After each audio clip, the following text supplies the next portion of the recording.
बहुत समय पहले की बात है। हंसपुर गांव में हरीश नाम का व्यक्ति और उसकी पत्नी मधु रहते थे।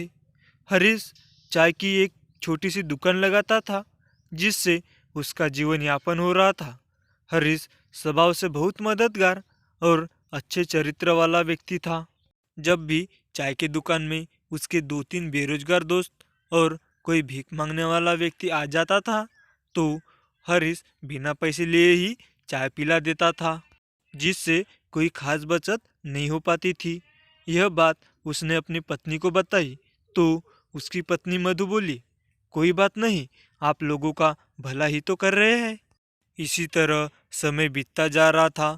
हरीश अपनी दुकान में आने वाले व्यक्तियों से बात करता और उसका हालचाल जानता, जिससे उसको उनके बारे में भी पता चल जाता था।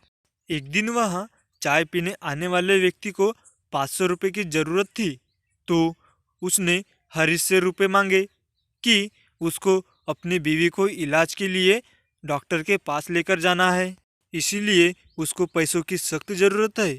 वह यह रुपए 2 दिन में लौटा देगा। हरीश दूसरों की परेशानियों को समझता था। उसने उस व्यक्ति को 500 रुपये 2 दिन के लिए दे दिए। 2 दिन के बाद उस व्यक्ति ने वह रुपए हरीश को लौटा दिए। उसके बाद एक दूसरे व्यक्ति जिसको रुपए की ज़रूरत थी, उसको पता चला कि हरीश चाय वाले ने एक व्यक्ति को 2 दिन के लिए रुपए देकर उसकी मदद की।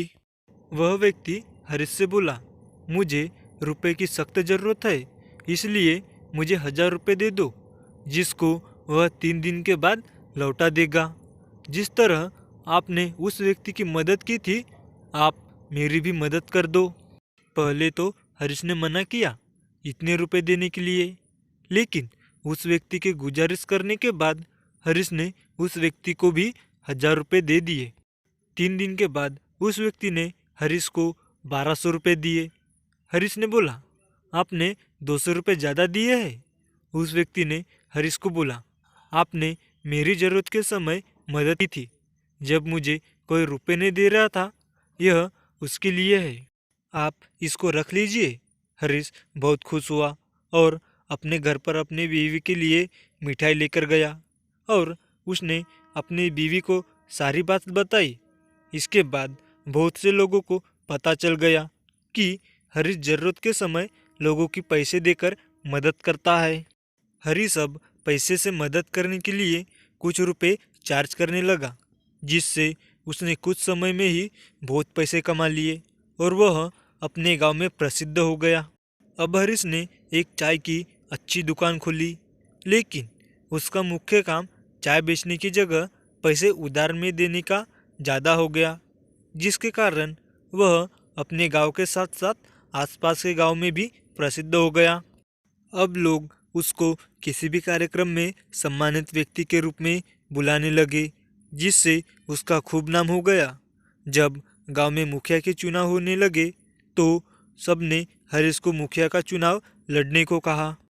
सबकी बात मानकर वह मुखिया का चुनाव लड़ा और लोगों की मदद और पैसे उधार देने के कारण गांव के सब लोग उसको पसंद करते थे, जिसके कारण वह चुनाव जीत गया।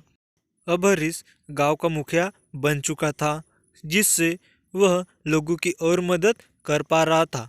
हरीश और उसकी बीवी मधु के अब अच्छे दिन आ गए थे, जिससे वह अब खुशी खुशी रहने लगे। कहानी की शिक्षा, आप लोगों की मदद करोगे तो लोग आपको अच्छा मानने लगेंगे और आपको हर बात में सपोर्ट करेंगे। Thank you.